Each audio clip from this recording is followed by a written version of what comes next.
వాక్యంలో మనం చూసినట్లయితే అపోస్తుల కార్యములు 10వ అధ్యాయము మొదటి నుండి కొర్నేలి గురించి రాయబడుతూ వచ్చింది. కొర్నేలి ఆయన చేసే పని ఏంటంట, శతాధిపతి. శతాధిపతి అంటే మనందరికీ తెలుసు, 100 మంది సైనికుల మీద ఒక అధికారి. కాబట్టి దీని గురించి దేవుని వాక్యంలో అనేక విషయాలు దేవుడు రాసి పెట్టాడు అనమాట.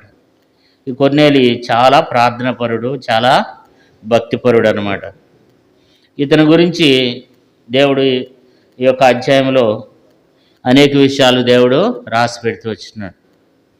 మనం కూడా ఇలాంటి భక్తి జీవితాన్ని మరి నిలబడి నేను కూర్చున్న మీరు కూడా ఇలాంటి భక్తి జీవితాన్ని మనం కలిగి ఉండాలి. భూమి మీద ఇలాంటి బిడ్డలంగా మనం కూడా భూమి మీద కలిగి ఉండి దేవుని మనం ఎంతో మహింపరిచే బిడ్డలంగా ఉండాలి.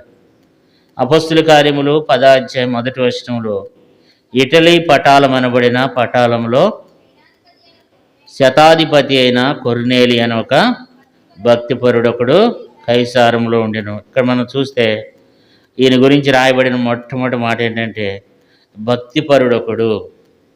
కాబట్టి చాలా భక్తి కలిగినటువంటి వ్యక్తి కొర్నేలి కదా. దాని గురించి దేవుడు చెప్పే సాక్ష్యం ఏంటి, దేవుడు ఇచ్చే మాట ఏంటంటే భక్తిపరుడు అంట కదా.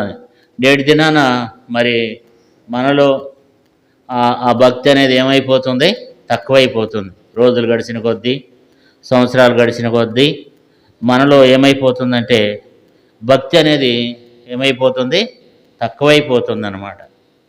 కాబట్టి ఏంటంటే భక్తిహీనత అనేది మనలోనికి ఎక్కువైపోతూ ఉంది, భక్తి తక్కువైపోతుంది. క్రైస్తవుల్లో భక్తి తక్కువైపోతుంది. కానీ దేవుడు మరి మనతో మాట్లాడేది ఏంటంటే భక్తిపరుడు ఒకడు కైసారంలో ఉండెను. కాబట్టి ఎంతో భక్తిగా జీవించాడనమాట. ఈయన మరి పుట్టుకతోనే యూదుడు కాదు, కానీ ఇతడు ఒక అన్యజనుడు అయినప్పటికి కూడా మరి తనకున్నటువంటి అన్ని జాతి కలిగినటువంటి వ్యక్తి అయినప్పుడు కూడాను ఈ వ్యక్తి ఏం చేస్తున్నాడంటే ఆ భక్తి కలిగి జీవిస్తూ వచ్చినాడు అనమాట. ఎలాంటి భక్తి జీవిస్తూ, ఎంతో మంచి భక్తిని తను కలిగి జీవిస్తూ వచ్చినాడు.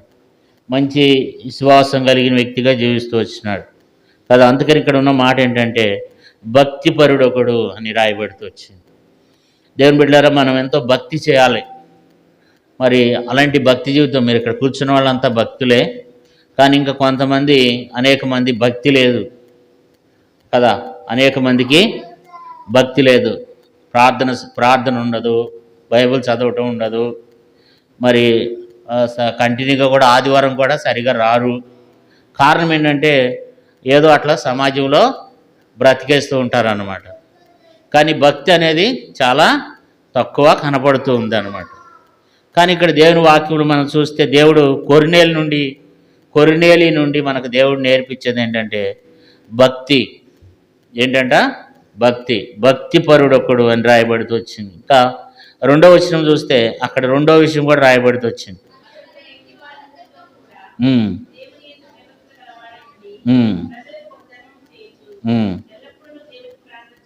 కాబట్టి ఇక్కడ మనం చూస్తే 2వ విషయాన్ని కూడా దేవుడు రాసి పెట్టాడు. ఇక్కడ ఏంటంటే అతడు తన ఇంటి వారందరితో కూడా దేవుని యందు భయభక్తులు కలిగి ఉండి, తన ఇంటి వారందరితో కూడా, తను ఒక్కడే కాదు కానీ తన ఇంట్లో వాళ్ళు కూడా ఏం కలిగి ఉన్నారంట, భయభక్తులు కలిగి ఉన్నారంట. భయము, భక్తి.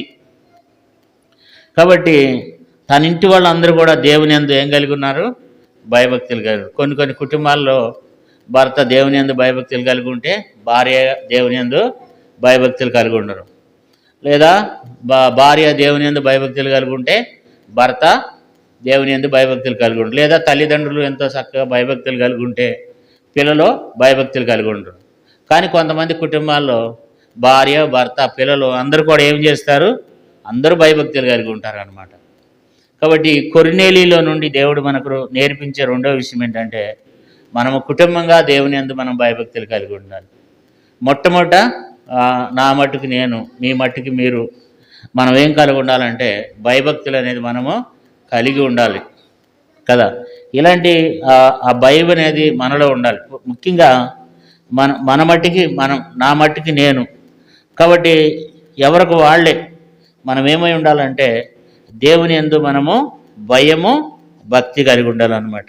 ఎవరికి వాళ్ళే మరి మనము ఆ దేవుని యందు భయభక్తులు కలిగి ఉండటం ద్వారా ఎన్నో ఆశీర్వాదాలు దేవుడు దాన్ని కోరుకుంటున్నాడు అనమాట. కాబట్టి మరి భక్తి విషయంలో మరి మనకు మనమే ఏం కావాలి? భయము భక్తి అనేది కలిగి ఉండాలన్నమాట. నీ మట్టుకు మనం చూసినట్లయితే ప్రసంగి గ్రంథంలో ఒక మంచి మాట ఉంటుంది. ప్రసంగి గ్రంథంలో ఏమంటాడు అంటే, నీ మట్టికి నీవు భక్తి కలిగి ఉండి అంటాడు. ప్రసంగి గ్రంథం 5వ అధ్యాయం 7వ వచనం. ప్రసంగి 5:7. అధికమైన స్వప్నములను మాటలను నిష్ప్రయోజనములు నీ మట్టికి నీవు దేవుని యందు భయభక్తులు కలిగి ఉండము. కాబట్టి ఫస్ట్ నా మట్టికి నేను, మీ మట్టికి మీరు, ఎవరికి వాళ్ళే ఏం కలిగి ఉండాలి? భయభక్తులు కలిగి ఉండాలి. కొర్నేలి నుండి దేవుడు మనకు నేర్పించే రెండో విషయం ఏంటంటే, కొర్నేలి భయము భక్తి కలిగి ఉన్నాడంట కదా. భక్తి కలిగి ఉన్నాడు మొదటి వచనంలో, రెండో వచనంలో భయము కలిగి ఉన్నాడు కదా. కాబట్టి అలాంటి వ్యక్తులుగా మనం ఉండాలి భూమి మీద. అది దేవుడు కోరుకుంటున్నాడు. అందుకని ఇతని గురించి దేవుడు పరిశుద్ధ గ్రంథం బైబిల్లో రాయబడుతూ వచ్చిందనమాట. అంతేకాదు మూడో విషయం ఏంటంటే, ప్రజలకు బహుధర్మం చేస్తాడంట. ప్రజలకు బహుధర్మం చేస్తాడంట కదా. తనకున్న శక్తి కొలది తన దగ్గర ఎంత ఉంటే అంత, అంటే కనీసం ఇప్పుడు ఎవరన్నా లేని వాళ్ళు ఉండి అడుగుతున్నప్పుడు కనీసం ఒక 10 రూపాయలైనా మనం వాళ్ళకి ఏం చేయాలి? ఇచ్చేవారంగా ఉండాలన్నమాట. ధర్మకార్యములు కొర్నేలి ఏం చేసేవాడంటే ధర్మకార్యములు చేస్తూ వచ్చేవాడంట. ధర్మకార్యములు చేస్తూ ఏం చేస్తూ వచ్చేవాడు? ప్రజలకు బహుధర్మం చేస్తూ వచ్చేవాడంట. కాబట్టి చాలా మరి ఎట్లంటే సమర్పణ కలిగిన వాడు అనుకోవాలన్నమాట. మంచి సమర్పణ కలిగిన వాడు కదా. కాబట్టి ఎల్లప్పుడూ కూడా ఏం చేస్తూ వచ్చినాడంట? దేవునికి తను ఏం చేస్తూ వచ్చేవాడంటే మరి అనేక మందికి ఇతరులకు సహాయపడేటువంటి వ్యక్తిగా ఉంటూ వచ్చాడనమాట. అందుకే ఇక్కడ బహుధర్మములు చేస్తూ వచ్చినాడు, ధర్మకార్యములు చేస్తూ వచ్చినాడంట కదా. అందుకని దేవునికి ఇష్టమైంది. తర్వాత ఏముంది? 3వ వచనంలో 2వ వచనం చదవండి. ప్రజలకు బహుధర్మం చేస్తూ ఎల్లప్పుడూ దేవునికి ప్రార్థన చేసి ఉండేవాడు. ఎల్లప్పుడూ ప్రార్థన చేస్తాడంట, ఎల్లప్పుడూ ప్రార్థన చేస్తాడంట. కాబట్టి ఎల్లప్పుడూ ఎంతో ప్రార్థన పరుడు అనమాట. చూడండి, ఇతనిలో మరి ఎన్నో గొప్ప విషయాలు దేవుడు ఇక్కడ రాసి పెడుతూ వచ్చినాడు అనమాట. ఈయన మరి ఆ యొక్క కాలంలో ఇంత మంచి భయభక్తులు కలిగి ఉన్నటువంటి వాడు ఈ కొర్నేలి కదా. కాబట్టి భక్తిపరుడు, భయభక్తులు గలవాడు, బహుధర్మం చేస్తూ ఉండేవాడు, ఎల్లప్పుడూ ప్రార్థన చేస్తుండేవాడు. ఒక రోజున 3 గంటల టైంలో 3వ వచనం రాయబడింది. పగలు ఇంచుమించు 3 గంటల వేళ దేవుని దూత అతని ఎద్దకు వచ్చి కొర్నేలి అని పిలుచుట దర్శనమందు. కాబట్టి యూదులు ఏం చేసేవాళ్ళు అంటే 3 గంటలకు ప్రార్థన చేసేవాళ్ళు అనమాట. వాళ్ళకి మధ్యాహ్న కాలంలో ప్రార్థన ఎప్పుడు చేయాలి? 3 గంటలకి. పేతురు, యోహాను దేవాలయంలో 3వ అధ్యాయం, అపొస్తలుల కార్యము 3వ అధ్యాయంలో వాళ్ళు కూడా మధ్యాహ్నం 3 గంటల సమయంలో ప్రార్థన చేయడానికి ఎక్కడికి వెళ్ళారు? వాళ్ళు దేవాలయంలోకి వెళ్ళారు అనమాట కదా. మధ్యాహ్నం 3 గంటలప్పుడు చూడండి, 3వ అధ్యాయం 1వ వచనం. పగలు 3 గంటలకు ప్రార్థనా కాలమున పేతురును యోహానును. కాబట్టి 3 గంటలకి ప్రార్థనా కాలం అనమాట. కాబట్టి కొర్నేలి కూడా ఏం చేస్తున్నాడంటే ఆ సమయంలో యేసుప్రభువారు కూడా 3 గంటల సమయంలోనే యేసుప్రభువారు ప్రాణం పెట్టాడనమాట.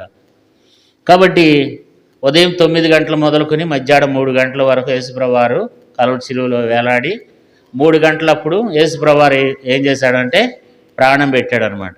3 గంటలు అనే సమయానికి చాలా ప్రాముఖ్యమైందనమాట.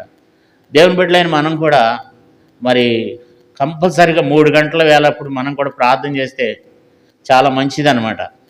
కాబట్టి కొర్నేలి కూడా ఏం చేస్తూ వచ్చేవాడు అంటే 3 గంటల వేళలో ప్రార్థన చేస్తున్నాడు. అప్పుడు దేవుడు ఏం చేస్తూ వచ్చినాడంటే అతనికి ప్రత్యక్షమవుతూ వచ్చినాడు. 3వ వచనము. పగలు ఇంచుమించు 3 గంటల వేళ దేవుని దూత అతని ఎద్దకొచ్చి కొర్నేలి అని పిలుచుట దర్శనమందు తేటగా అతనికి కనబడింది. అతడు దూత వైపు తేరి చూచి భయపడి, ప్రభా ఏమని అడిగాడు. అందుకు దూత, నీ ప్రార్థనలను నీ ధర్మకార్యములను దేవుని సన్నిధికి జ్ఞాపకార్థంగా చేరిని. ఇప్పుడు కొర్నేలి చేసే నిజంగా మన ప్రార్థన దేవుడు ఖచ్చితంగా వింటాడనమాట. మనం చేసే ప్రార్థన చాలాసార్లు ఏమనుకుంటామంటే మరి దేవుడు మన ప్రార్థన వింటాడో వినడో అని అనుకుంటాం. దేవుడు ఖచ్చితంగా మనిషి యొక్క ప్రార్థన వింటాడు. దేవునికి ఉన్న పేరులో మరొక పేరేంటి? ప్రార్థన ఆలకించేవాడా సర్వ శరీరులు నీ వద్దకు వచ్చేది. కొంతమంది ఏమంటారంటే బాప్తిసం తీసుకోకపోతే ప్రార్థన చేయకూడదు అంటారు, ఆరాధన చేయకూడదు అంటారు. అప్పుడు ఇంకా కొర్నేలి ఏం చేయలేదు, బాప్తిసం తీసుకోవాలా. అయినప్పుడు కూడా దేవుడు ఏం చేస్తూ వచ్చినాడు? ఆ ప్రార్థన ఆలకిస్తూ వచ్చాడు అనమాట. కొర్నేలి, నీ ప్రార్థన వినబడినది. కాబట్టి నీ ధర్మకార్యములు, నీ ప్రార్థనలను నీ ధర్మకార్యములు దేవుని సన్నిధికి జ్ఞాపకార్థంగా చేరినాయి. ప్రార్థన, ధర్మకార్యములు ఏది చేసినా సరే అది దేవుని సన్నిధికి చేరదనమాట. ఈ భూమి మీద మనం ఏ చిన్న పని చేసినా అది దేవుని సన్నిధికి చేరిపోద్ది, అది దేవుని అకౌంట్లో పడిపోద్ది. తర్వాత మనం చేసే ప్రతి ప్రార్థన కూడా దేవుడు చెవియొగ్గి వింటాడనమాట. కొర్నేలి విషయంలో కూడా దేవుడు ఆ ప్రార్థన విని, కొర్నేలికి దేవుడు ఏమనుకున్నాడంటే పేతురుని పంపించి ఇంకా కొర్నేలికి ఇంకా అనేక విషయాలు చెప్పాలని చెప్పి దేవుడు కోరుకున్నాడు అనమాట. అందుకేమంటున్నాడంటే, నువ్వు మనుషులను అక్కడ 5వ వచనంలో అంటాడు, ఇప్పుడు నువ్వు ఎప్పేకు మనుషులను పంపి పేతురను మారుపేరు గల సీమోనును పిలిపించు. చాలా మనం ఇక్కడ చూస్తే సీమోను అని ఒక చర్మకారుని ఇంట దిగి అక్కడ ప్రార్థన చేస్తున్నాడు అనమాట. ప్రార్థన చేస్తుంటే ఈ సీమోనుకి పేతురుకు ఒక సెంటిమెంట్ ఉంది. ఏంటంటే అన్ని జనుల దగ్గరికి వెళ్ళడు. అన్ని జనుల దగ్గరికి వెళ్ళాలంటే ఈయన ఎందుకంటే వాళ్ళకు ఉన్నటువంటి యూదులు వాళ్ళకి పెద్ద ఎంతో వాళ్ళ కులాన్ని బట్టి వాళ్ళకు ఉన్నటువంటి మతాన్ని బట్టి ఎంతో గర్వించేవాళ్ళు అనమాట. మిగతా వాళ్ళు ఏం చేసేవాళ్ళు అంటే తక్కువ చూసేవాళ్ళు అనమాట. అయితే దేవుడు ఒక దర్శనం చూపిస్తూ వచ్చినాడు. మరి పేతురు ఒకళ్ళ ఇంట్లో దిగి ఉన్నప్పుడు ప్రార్థన చేస్తున్నప్పుడు ఆత్మచేత పరవశుడయ్యాడంట. అప్పుడు దేవుడు ఒక దర్శనం చూపించాడు. ఒక ఆకాశం నుండి ఒక దుప్పటి దిగి దాంట్లో ఏమున్నాయంట? 12వ వచనంలో, అందులో భూమి యందుండు సకలమైన చతుస్పద జంతువులను, పాకు పురుగులను, ఆకాశ పక్షులను ఉండేను. అప్పుడు పేతురు, నువ్వు లేచి సంపుకుని తినమని. అయితే ఆయన ఏమంటాడు?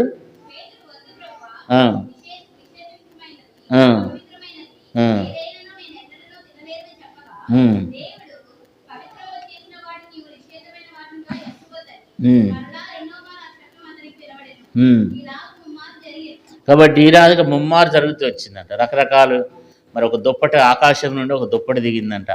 దాంట్లో రకరకాల చతుస్పద జంతువులు ఉన్నాయంట, ప్రాకు పురుగులు ఉన్నాయంట, ఆకాశ పక్షులు ఉన్నాయంట. పేతురు అంటున్నాడు, ప్రభా నేను అపవిత్రమైనవి నేను ఏనాడు కూడా నేను ముట్టుకోలేదు, నాకు వద్దు ప్రభా అంటే, దేవుడు పవిత్రపరిచిన వాటిని నువ్వెందుకు వద్దంటున్నావు అని చెప్పి దేవుడు మాట్లాడాడు.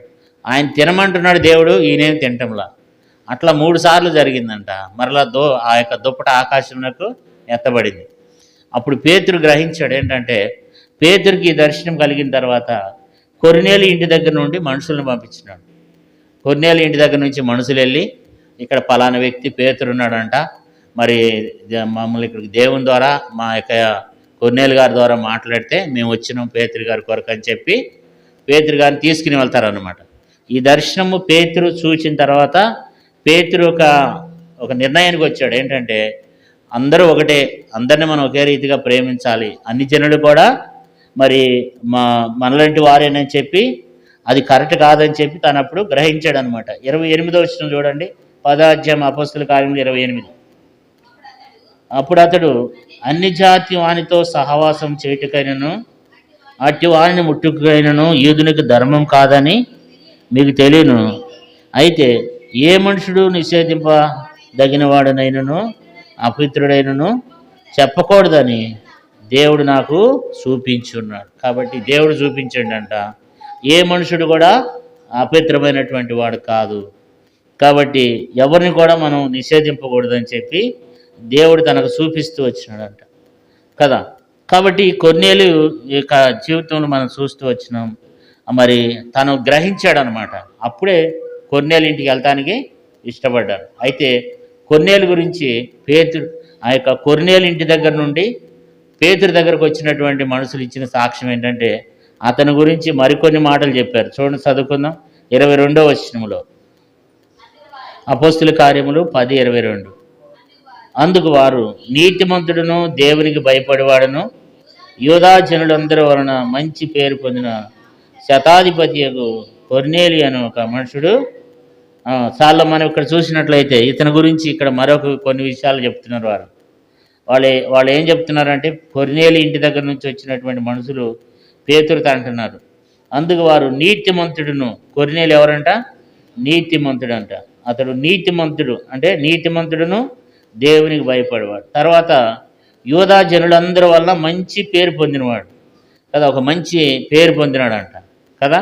ఇప్పుడు అతనిలో ఎన్ని విషయాలు దేవుడు రాసి పెట్టాడు చూడండి. భక్తిపరుడు, దేవుని యందు భయభక్తులు గలవాడు, తర్వాత ధర్మ కార్యములు చేసేవాడు, ప్రార్థనపరుడు, తర్వాత నీతిమంతుడు, తర్వాత మంచివాడు, మంచి సాక్ష్యం పొందిండంట కదా. ఇంక ఈ లోకంలో ఏం కావాలి ఇంకా మనకు కదా? ఒక మంచి సాక్ష్యాన్ని పొందుతూ వచ్చినాడంట. ఇతరులు సాక్ష్యం చెప్తున్నారు అతని గురించి. ఏమంటున్నారంటే, అతడు నీతిమంతుడు, తర్వాత దేవునికి భయపడేవాడు, తర్వాత మంచి పేరు పొందినవాడు. అతనికి ఒక మంచి పేరు ఉందంట, మంచి పేరు సంపాదించుకున్నాడంట. తనకు ఆస్తి అంత ఉంది కానీ పేరు మాత్రం ఒక మంచి పేరు సంపాదించుకున్నాడు. అందుకని దేవుడు తనతో మాట్లాడుతూ వచ్చాడనమాట కదా. కాబట్టి ఇప్పుడు మనం 6 విషయాలు చూస్తూ వచ్చినాం. భక్తిపరుడు, భయభక్తులు కలిగిన వాడు, ధర్మం చేస్తూ వచ్చాడు, ప్రార్థనాపరుడు, తర్వాత నీతిమంతుడు, మంచి పేరు పొందినవాడు కదా. ఎంత గొప్ప విషయం మరి దేవుడు తన గురించి రాస్తూ వచ్చినాడు. అందుకని దేవుడు ఆకాశం నుండి తన దూతను పంపించాడు అనమాట కదా. ఇప్పుడు ఆ మనుషులు పేతురుని తీసుకుని కొర్నేలి ఇంటికి వెళ్ళంగానే, కొర్నేలి ఏం చేశాడంటే, ఎంత ఆసక్తితో చూడండి. ఇప్పుడు అక్కడ ఒక గృహకూడికి జరుగుతుంది అనుకున్నాం. ఇప్పుడు కొర్నేలి ఇంటికాడ ఏం జరుగుతుంది? ఇప్పుడు మీటింగ్ జరుగుతుంది, గృహకూడికి జరుగుతుంది. ఇప్పుడు ఎవరెవరిని పిలిపిస్తూ వచ్చినాడు ఆ మీటింగ్కి? 24 వచ్చినాం. మరునాడు వారు కైసరములో ప్రవేశించిరి. అప్పుడు కొర్నేలి తన బంధువులను ముఖ్య స్నేహితులను పిలిపించి వారి కొరకు కనిపెట్టుకుని. మనం చూస్తే కొర్నేలికి ఉన్నటువంటి ఆసక్తి ఏంటంటే, తన వాక్యం వింటమే కాదు, ఇంకా ఇతరులకు కూడా వాక్యం వినిపించాలని కదా. ఇప్పుడు వాళ్ళ ఇంటికాడ గృహ కూడిక జరుగుతుంది అనుకోండి. తన ఒక్కడే కాకుండా తను ఇంకా అనేక మందిని, తన యొక్క బంధువులను, ముఖ్య స్నేహితులను పిలిపించి కూర్చున్నాడంట. ముందే ఏం చేస్తున్నాడు? ఒక పాస్టర్ గారు వస్తున్నాడు, ఓ దైవ సేవకుడు వస్తున్నాడు అని చెప్పి ఏం చేస్తూ వచ్చినారు? ముందే ఏం చేశారు? వాళ్ళు మరి సిద్ధం చేసి కూర్చున్నాడు అనమాట కదా. మనం కూడా కొన్నిసార్లు గృహాల కాడ కూడికలు పెట్టుకున్నప్పుడు మన బంధువులను కదా, అప్పుడు చాలాసార్లు మన బంధువులు వస్తూ ఉంటారు కదా మన ఇళ్ళకి. హిందువులైనటువంటి వారు, అన్ని జనులైనటువంటి బంధువులు ఉంటారు. వారిని పిలిపించుకోవాలి ఆ రోజున కదా. వాళ్ళని పిలిపించుకున్నాడు, ముఖ్య స్నేహితులను పిలిపించిండట. తన స్నేహితులైనటువంటి వారిని, బంధువులైన వారిని పిలిపించిండట. అంటే తన రక్షింపబడాలి, ఇంకా అనేక మంది రక్షింపబడాలన్నమాట. అంతేకాదు తనలో ఉన్నటువంటి మంచి విధేయత చూడండి. తనకున్నటువంటి విధేయత 25వ వచనం చూడండి. 10వ అధ్యాయము, అపోస్తుల కార్యములు 10వ అధ్యాయం 25వ వచనం. పేతురు లోపలికి రాగా కొర్నేలి అతన్ని ఎదుర్కొని అతను పాదముల మీద పడి నమస్కారం చేశారు. చూశారు, ఇక్కడ మనం చూస్తే తనకున్నటువంటి ఒక విధేయత ఏంటంటే, దైవ సేవకుడు వస్తున్నాడు కాబట్టి అతనికి మనం ఏం చేయాలి? మనకు మర్యాద చేయాలి, గౌరవించాలి అని చెప్పి ఆ యొక్క దైవ సేవకునికి ఏం చేస్తున్నాడంటే, సాగిలపడుతున్నాడంట కదండి. తనలో ఉన్నటువంటి ఒక విధేయత చూడండి. ఈ రోజుల్లో మనం ఎలాగున్నామంటే, కొంతమంది, మీరు కాదులేండి, కొంతమంది ఎట్లుంటారంటే, కనీసం సేవకులు వెళ్తుంటే ప్రైజ్లాడు కూడా చెప్పనటువంటి పరిస్థితి. కొంతమంది ప్రైజ్లాడు కూడా చెప్పరు అనమాట. అంటే అది ఏంటంటే అవిధేయత. కానీ కొర్నేలి అయితే ఏం చేస్తున్నాడంటే, ఎంత విధేయత చూపిస్తున్నాడు చూడండి, ఎంత గౌరవం. ఇప్పుడు హిందువులు ఏం చేస్తారంటే, ఆ పూజారి ఇంటికి వస్తే ఆ కాళ్ళు మొక్కుతారు వాళ్ళు. అంటే మొక్కమని నేను చెప్పడంలో తప్ప, మొక్కకూడదు, దేవునికే మొక్కాలి. అంటే విధేయత చూపించాలి, మనం విధేయత చూపించాలి. పెద్దవారైనటువంటి సంఘంలో పెద్దలైనటువంటి వారికి, మన తోటి విశ్వాసులకి కదా, పెద్దలైనటువంటి వారికి, తోటి విశ్వాసులకి కదా, మనం ఏం చేయాలో ఒకరికొకరు ఏమై ఉండాలి, విధేయత కలిగి ఉండాలని. కొర్నేలి మనకు నేర్పించేది ఏంటంటే ఆ విధేయత. ఇది ఎవరు చూస్తారు అంటే మనలో ఉన్నటువంటి విధేయత దేవుడు చూస్తాడనమాట. దేవునికి విధేయత చూపించే వాళ్ళు కావాలన్నమాట. విధేయత. ఇప్పుడు కొర్నేలి ఏం చేస్తూ వచ్చినాడంట, అతన్ని ఎదుర్కొని అతని పాదముల మీద పడి అతను నమస్కారం చేశాడంట. కొర్నేలి అంటే ఎవరు? 100 మంది సైనికుల మీద అధికారిన జైలర్ అనమాట. ఒక జైలరు 100 మంది మీద అధికారి పేతురు పాదాల మీద పడి సాష్టాంగ నమస్కారం చేసిండంట. అంటే ఎంత విధేయత ఉందో చూడండి అతనిలో ఉన్నటువంటి ఒక విధేయత దేవుడు మనకు నేర్పిస్తున్నాడు. మనం కూడా కొర్నేలి వలె అంటే పాదాల మీద పడి మొక్కొద్దు, ప్రైజ్లాడి చెప్తే చాలు. అంటే విధేయత మన సంఘంలో ఉన్నటువంటి విశ్వాసులకి, సంఘంలో ఉన్న పెద్దలకు, మన తోటి విశ్వాసులకి కదా, వాళ్ళే వచ్చి మనకు ప్రైజ్లాడి చెప్పాలని కాకుండా మనమే ఏం చేయాలంటే మనకున్నటువంటి విధేయత కలిగి మనం ఏం చేయాలి, మనము మరి దేవుని ప్రజలైనటువంటి వారికి మనం విధేయత చూపాలన్నమాట. వినయము, విధేయత అనేది మనం కలిగి ఉండాలి. మనలో ఉన్నటువంటి విధేయత అనేక మందికి ఏం కావాలి. ఇప్పుడు కొర్నేలి యొక్క విశ్వాసం, కొర్నేలి యొక్క విధేయత ఏమైంది ఇప్పుడు మనం చదువుకుంటున్నాం కదా. అంటే మన యొక్క విధేయత ఏం కావాలంటే అనేక మందికి ఏం కావాలి, అనేక మందికి పరిశ్రమ కావాలి. ఫలానా వ్యక్తి, ఫలానా సహోదరులు ఇట్లా విధేయులు. మనం చూడండి రోమాపత్రిక 16 అధ్యాయము, రోమాపత్రిక 16 అధ్యాయము 19 వచనం. రోమాపత్రిక 16:19. మీ విధేయత అందరికీ ప్రచురమైనది కనుక మిమ్మల్ని గూర్చి సంతోషించున్నాం. మీరు మేలుచే విషయమై జ్ఞానులను, కీడిచే విషయమై నిష్కాపటులనై ఉండవాలని కోరుచున్నాం. ఇతను ఇచ్చినటువంటి మంచి సాక్ష్యం ఏంటంటే ఇక్కడ ఎంతమంది, చాలామంది ఇక్కడ మరి ప్రభు బిడ్డలు ఉన్నారనమాట. వీళ్ళందరి గురించి ఏమంటున్నాడంటే అపొస్తలుడైన పౌలు అంటాడు, మీ విధేయత అందరికి ఏమైంది, అందరికి ప్రచురమైంది కనుక మిమ్మల్ని గురించి నేను సంతోషిస్తున్నాను అన్నాడు. కాబట్టి అక్కడ ఉన్నటువంటి ప్రజలు, వారికి ఉన్నటువంటి విధేయత ఏమైందంట, ప్రచురమైందంట. కొర్నేలి ఉన్నటువంటి ఆ విధేయత చూడండి. తను ఒక 100 మందికి సైన్యాధిపతి అయినప్పటికీ, 100 మంది సైనికులు తన కింద ఉన్నప్పటికీ తనలో ఉన్నటువంటి విధేయత, ఆ లోబడేటువంటి తత్వం అనేది మనకి ఇక్కడ కనపడుతుందన్నమాట. అందుకని దేవుడు తనలో ఉన్నటువంటి ఆ విషయాలన్నీ దేవునికి నచ్చినాయి అనమాట. దేవుడు ఎప్పుడైనా సరే మనకు మేలు చేయాలంటే, దేవుడు మనల్ని ఆశీర్వదించాలంటే, దేవుడు మన ప్రార్థన వినాలంటే మనలో కొన్ని మంచి విషయాలు దేవుడు చూస్తాడు. కొర్నేలి కూడా దేవుడు ఒక మంచి విషయాలు చూస్తూ వచ్చాడు. ఏమేమి చూస్తూ వచ్చినాడు? ప్రార్థనాపరుడు, భక్తిపరుడు, భయభక్తులు కలిగిన వాడు, ధర్మకార్యాలు చేసేవాడు, ప్రార్థన చేసేవాడు, తర్వాత నీతిమంతుడు, తర్వాత మంచి పేరు పొందినవాడు, విధేయత కలిగినవాడు కదా. ఇన్ని లక్షణాలు తనలో ఉంటే దేవుడు ఆకాశం నుండి దేవుడు తనని ఎందుకు దర్శించడు చెప్పండి. అలాంటి వ్యక్తులను దేవుడు ఖచ్చితంగా దర్శిస్తాడు. దేవునికి కావాల్సింది ఎవరు? కొర్నేలి లాంటి వాళ్ళు. దేవునికి కూడా మనలో కూడా అలాంటి మంచి విషయాలు మనం కలిగి ఉండాలన్నమాట. అందుకని హృదయశుద్ధి గలవారు ధన్యులు, వారు దేవుణ్ణి చూశారు. మరి నిజంగా దేవుని యొక్క దూత చూడండి 3వ వచనం, పగలు ఇంచుమించు 3 గంటల వేళ దేవుని దూత అతని యొద్దకు వచ్చి కొర్నేలి అని పిలుచుట దర్శనమందు అతనికి తేటగా కనపడిందంట. తర్వాత చూడండి, అతడు దూత వైపు తేరు చూచి భయపడి ప్రభువా ఏమని అడిగిన. అంటే చూడండి, దేవుడు స్వయంగా తన దూతను పంపించాడు అనమాట. కారణం ఏంటంటే తనకు దేవుడికి నచ్చింది, తనలో ఉన్నటువంటి ఆ యొక్క ఆత్మీయ జీవితం అనేది దేవునికి నచ్చింది. దేవునికి నచ్చే కార్యాలు చేశాడు. ఫ్యామిలీ ఉంది, కుటుంబం ఉంది, తనకు కూడా ముఖ్య స్నేహితులు ఉన్నారు, బంధువులు ఉన్నారు, అందరూ ఉన్నారు. కానీ తనలో ఉన్నటువంటి ఆ ముఖ్యమైనటువంటి ఆ విధానం అనేది దేవునికి తనలో నచ్చిందనమాట. అందుకని దేవుడు ఏమంటున్నాడంటే, కొర్నేలి నీ ప్రార్థన ఏమైంది? 4వ వచనం చూడండి. కొర్నేలి అందుకు దూత నీ ప్రార్థనలను, నీ ధర్మకార్యములను దేవుని సన్నిధికి జ్ఞాపకార్థంగా చేరడం.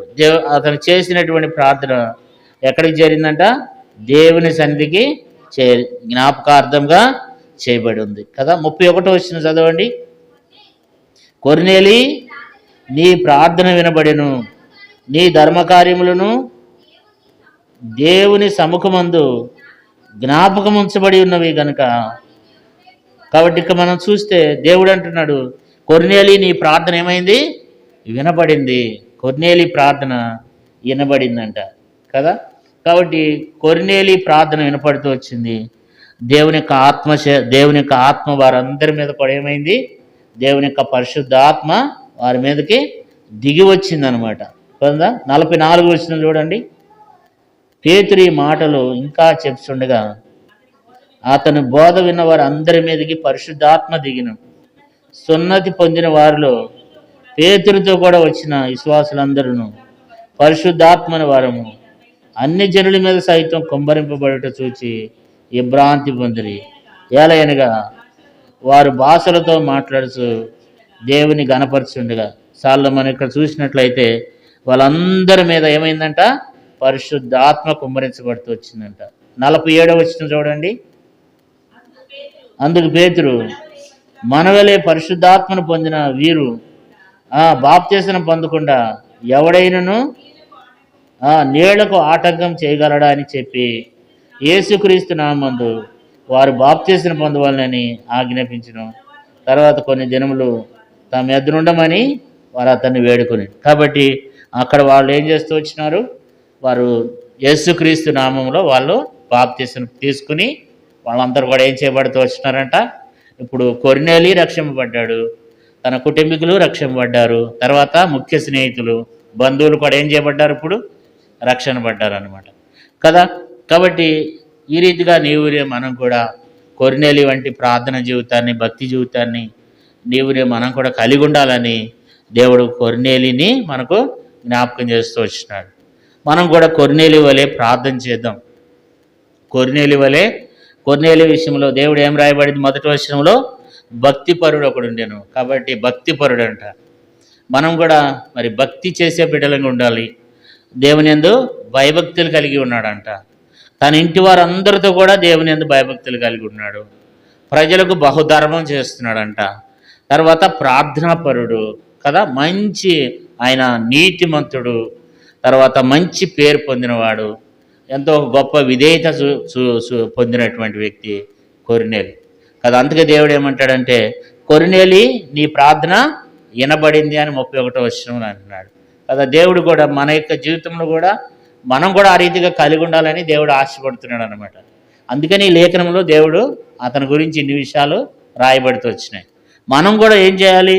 కేవలం వినిచిపెట్టుకోకుండా మనం కూడా ఆ రీతిగా మనం కూడా నడుచుకుంటే దేవుడు ఖచ్చితంగా మన ప్రార్థన వింటాడు. దేవుడు మన వెంటే ఉంటాడు. దేవుడు మనల్ని ఆశీర్వదిస్తాడు. మనలను, మన కుటుంబాన్ని, మన కలిగినంతటిని కూడా దేవుడు దీవిస్తాడనమాట, ఆశీర్వదిస్తాడు. ఈ రీతిగా దేవుడు మనలను కూడా అట్టి ఆ దీవిన ఆశీర్వాదం అనేది దేవుడు మనలో కూడా దయచేస్తాడనమాట. ఇలాంటి దేవుడు, ఇలాంటి కృప, ఇలాంటి భక్తి జీవితాన్ని నీవునే మనం కూడా కలిగి జీవించునుగాక. ప్రార్థన చేసుకుందాం.